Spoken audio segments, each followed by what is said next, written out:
एक दिन की बात है। एक भिखारी रेलवे स्टेशन के किनारे बैठा हुआ भीख मांग रहा था। 1 रुपया दे दो बाबा, भगवान के नाम पर कुछ दे दो बाबा, 1 रुपया दे दो बाबा। वो भीख मांग रहा था तो उसे कोई 1 रुपए देता तो कोई उसे कुछ देता भी नहीं। आज उसे भीख मांगते मांगते सारा दिन बीत जाता है। तब कहीं जाकर उसे मुश्किल से 10 रुपए मिलते हैं। 1, 2, 3, 4, 5, 6, 7, 8, 9, 10। आज तो मुझे भीख भी नहीं मिली। भिखारी फिर भीख मांगने लगता है। अल्लाह के नाम पर कुछ दे दे बाबा, भगवान के नाम पर कुछ दे दे बाबा, भगवान तुम्हारा भला करेगा, भगवान तुम्हारा भला करेगा बाबा। भिखारी भीख मांगता जा रहा था पर कोई उसे भीख नहीं दे रहा था। ये नहीं कि कोई काम वाम कर लें, इन्हें तो बस भीख मांगने की आदत है। तभी एक आदमी उसके पास से जा रहा होता है। तभी वो भिखारी उसे देखकर भीख मांगने लगता है। 1 रुपया दे दो भैया, सुबह से कुछ नहीं खाया। वो आदमी उस भिखारी के पास जाकर रुककर उसे भी खरी खोटी सुनाने लगता है। तुम कुछ काम क्यों नहीं करते? यूं भीख मांगना अच्छा लगता है क्या? भगवान ने 2-2 हाथ दिए हैं काम करने के लिए, फिर भी तुम भीख मांगते हो। तुम लोगों की तो आदत है भीख मांगने। क्या साहब, आप भी कैसी बातें करते हो? मुझ भिखारी को कौन काम देगा? बोलकर तो सब चले जाते हैं, पर काम कोई देता नहीं, कोई नहीं देता।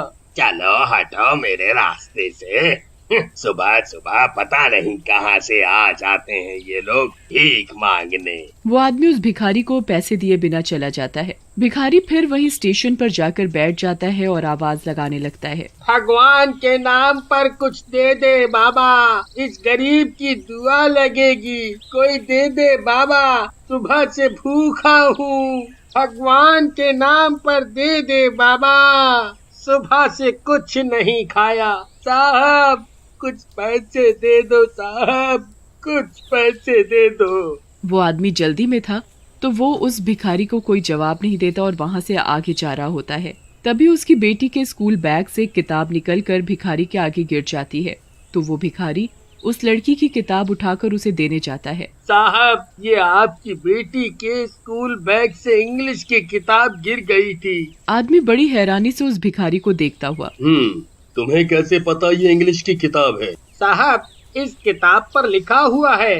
अंकल, क्या आपको पढ़ना आता है? हाँ। भिखारी उस लड़की के हाथ से किताब लेकर पढ़कर सुनाने लगता है।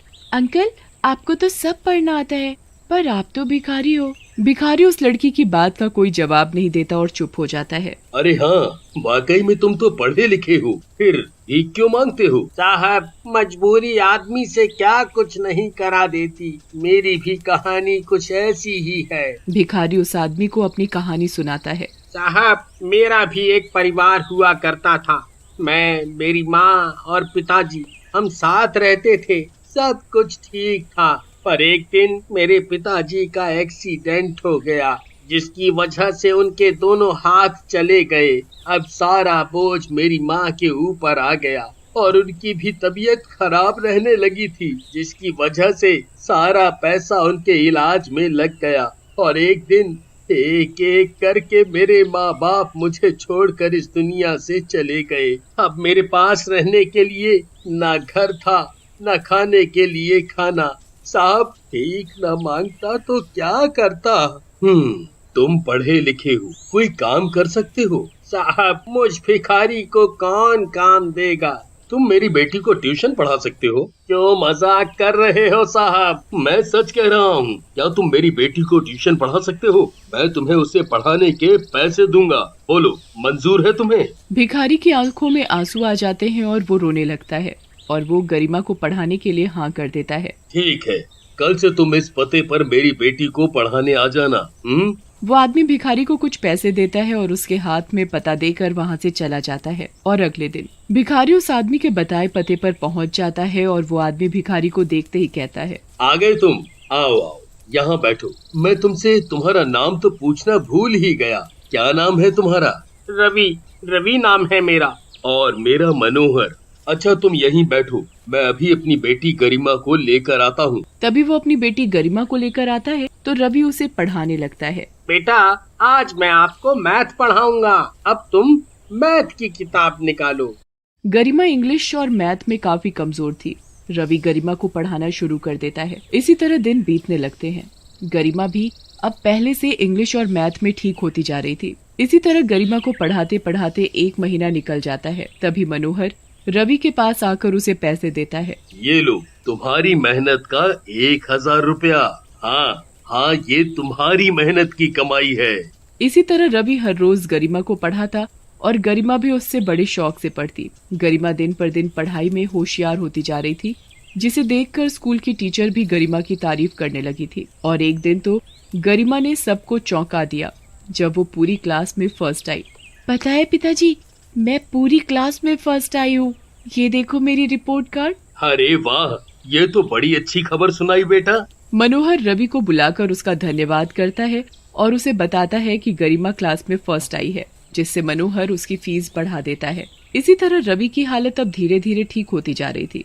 अब उसके पास गरिमा के साथ साथ और भी बच्चे पढ़ने आने लगे थे, जिसकी वजह से उसकी कमाई दिन पर दिन बढ़ती जा रही थी और उसके पढ़ाने की डिमांड भी।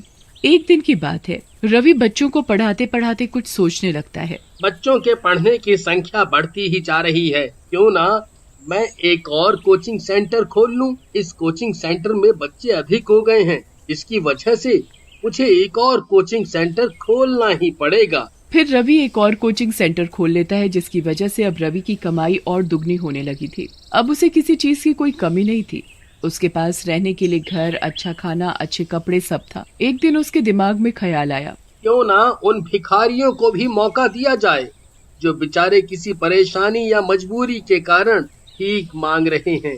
जिसमें से कोई भी भिखारी जो पढ़ा लिखा हो और जो पढ़ा लिखा होने के बावजूद उन्हें कहीं काम नहीं मिल पाता, जिसकी वजह से उन्हें भीख मजबूरी में मांगनी पड़ती है। उनके पास कोई रास्ता नहीं रहता भीख मांगने के सिवा, और वो लोग इस कोचिंग सेंटर में आकर पढ़ा सकते हैं। हाँ, उन्हें भी एक नई जिंदगी शुरू करने का मौका मिल जाएगा। रवि अगले ही दिन एक विज्ञापन निकलवाता है, जिसमें लिखा होता है कि कोई भी भिखारी जो पढ़ा लिखा हो वो आकर इस कोचिंग सेंटर में पढ़ा सकता है और उसके उन्हें पैसे भी मिलेंगे। जब ये खबर भिखारियों तक पहुंचती है, तब सभी भिखारी उस विज्ञापन को पढ़कर एक दूसरे से कहते हैं, अरे सुना तुमने, अब हम भिखारियों को भी काम मिल सकेगा, जिसके हमें पैसे मिलेंगे। चलो चलो चल कर देखते हैं। हाँ भैया, चलो चल कर देखते हैं। फिर 2-4 भिखारी रवि के पास जाते हैं और उसे अपने बारे में बताते हैं। बाबूजी, क्या हमें काम मिल सकेगा? एक शर्त पर, अब से तुम फिर कभी भीख नहीं मांगोगे।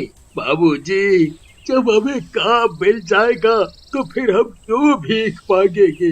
ठीक है, तुम अभी से काम पर आ सकते हो। तब एक एक करके भिखारी रवि के कोचिंग सेंटर में पढ़ाने लगते हैं। अब तो रवि की कमाई बहुत ज्यादा हो गई थी। अब तो वो करोड़ों का मालिक बन गया था। फिर एक दिन बहुत ही बड़े परिवार में रवि की शादी हो जाती है और वो अपनी पत्नी के साथ हंसी खुशी रहने लगता है। तभी एक दिन वो अपनी पत्नी के साथ घूमने जा रहा था।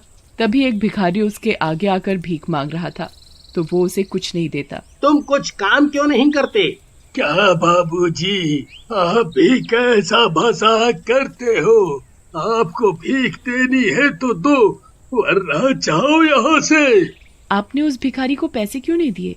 आज अगर मैं उसे भीख दे देता तो उसे भीख मांगने की और आदत पड़ जाती और वो कभी काम करने की सोचता ही नहीं। अगर हर आदमी इसी तरह सोचने लगे तो एक दिन एक भी भिखारी नहीं रहेगा। सही कहा आपने। एक दिन की बात है, रवि अपने ऑफिस से घर की ओर आ रहा होता है।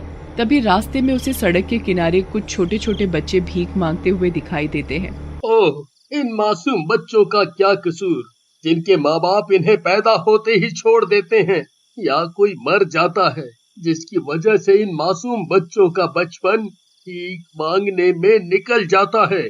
मुझे इन बच्चों के लिए कुछ करना चाहिए। फिर रवि वहाँ से अपने घर चला जाता है। उसे यूं परेशान देखकर रजनी पूछती है, क्या बात है, आप कुछ परेशान नजर आ रहे हो, कोई बात है क्या? फिर रवि अपनी पत्नी रजनी को भीख मांग रहे बच्चों के बारे में बताता है। मैं क्या करूं जो इन बच्चों का बचपन खराब ना हो। क्यों ना हम ऐसे बच्चों के लिए घर बनवाएं जिसमें वो रह भी सके और पढ़ाई भी कर सके। हाँ, मैं कल ही एक काम शुरू करवाऊंगा जिससे इन बच्चों को कभी जिंदगी में भीख नहीं मांगनी पड़ेगी। मैं इनके लिए घर और स्कूल दोनों बनवाऊंगा, क्योंकि मैं भी कभी भिखारी था।